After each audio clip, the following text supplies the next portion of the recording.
नमस्कार दोस्तों, ये video editorial compilation for mains का पार्ट है। आप प्लेलिस्ट में जाके एडिटोरियल की वीडियोस पेपर वाइज और टॉपिक वाइज देख सकते हो। और अगर आप दिसंबर 2019 के बाद की वीडियोस को देखना चाहते हो तो वीडियो के नीचे मौजूद ज्वाइन बटन की सहायता से आप मेंबरशिप को ज्वाइन कर सकते हो। चलिए डिस्कशन स्टार्ट करते हैं। आप जीएस पेपर 1 के इस टॉपिक से आर्टिकल को रिलेट कर सकते हो। ये आर्टिकल लिखा गया है बृंदा कारत के द्वारा। कल हमने देखो डिटेल से डिस्कस किया था हैदराबाद में जो रेप की घटना सामने आई। हमने ये भी डिस्कस किया कैसे ये इंश्योर किया जा सकता है ताकि फ्यूचर में इस प्रकार की घटनाएं ना सामने आएं। आपने कल काफ़ी अच्छे सजेशन भी दिए इन घटनाओं को कैसे रोका जा सकता है। तो आज के इस आर्टिकल में कुछ डेटा है जिसका इस्तेमाल आप कर सकते हो ऐसे में या फिर आंसर राइटिंग में। डेटा देखो इस प्रकार से है। हमने कल भी डिस्कस किया कि 2017 में महिलाओं के अगेंस्ट क्राइम के 3.5 लाख मामले सामने आए, 3.5 लाख से, और हर एक दिन 1000 मामले सामने आते हैं। 2017 के डेटा के हिसाब से अगर हम देखें महिलाओं के अगेंस्ट क्राइम के, हर एक दिन 93 वुमेन का रेप होता है जिनमें 1/3 माइनर होती हैं। और 2017 में 87,924 महिलाओं ने सेक्सुअल हरासमेंट का केस दर्ज करवाया।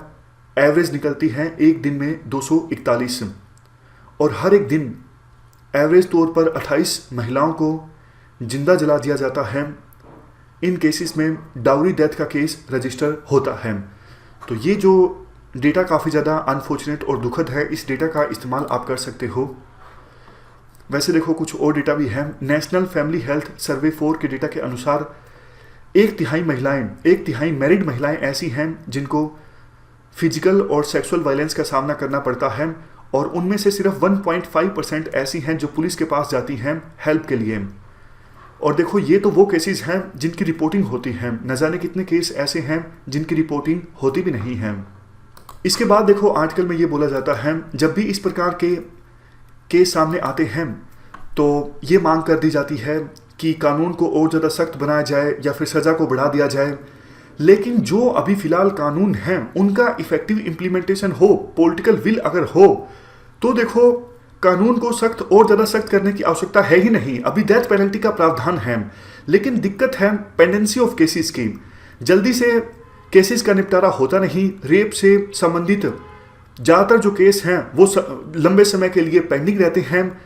इसलिए जो डर पैदा होना चाहिए वो डर पैदा नहीं हो पाता है।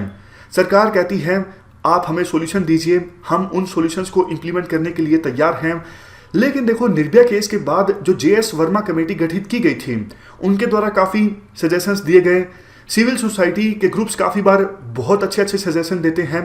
कंसल्टेशन कमेटीज़ काफ़ी अच्छी सजेशन देती हैं, जैसे सीसीटीवी कैमरा लगाए जाए, सेफ ट्रांसपोर्ट होना चाहिए महिलाओं के लिए, और सिलेबस इस प्रकार से होना चाहिए जो स्टूडेंट्स हैं उनको एजुकेट किया जाए इक्वालिटी की सोशल वैल्यूज़ के बारे में और महिलाओं की रिस्पेक्ट के बारे में। महिलाओं के पास पूरा अधिकार होना चाहिए अपनी ज़िंदगी जीने का, उन पर इस प्रकार से पाबंदियां ना लगाई जाएं। मतलब बहुत सारे सजेशंस दिए गए हैं पहले भी, लेकिन फिर भी सरकार बोलती है कि अगर आप हमें सजेशन देते हो तो हम उन्हें इंप्लीमेंट करने के लिए तैयार हैं। भैया सजेशन तो ऑलरेडी आपके पास हैं, लेकिन आवश्यकता है पॉलिटिकल विल की। आवश्यकता है सेंट्रल गवर्नमेंट और स्टेट गवर्नमेंट की अकाउंटेबिलिटी और रिस्पॉन्सिबिलिटी फिक्स करने की, ताकि वो सोशल और फिजिकल इंफ्रास्ट्रक्चर क्रिएट करें और इस प्रकार से जो क्राइम्स होते हैं महिलाओं के अगेंस्ट वो क्राइम ना सामने आए। लास्ट में आर्टिकल में ये कहा जाता है देखो अगर महिलाएं अपने राइट को असर्ट करती हैं कि उनके पास right to safe public spaces होना चाहिए, मतलब वो पब्लिक स्पेस में आ सकें और सुरक्षित रहें, तब इस चीज़ का विरोध किया जाता है कुछ सेक्शंस के द्वारा।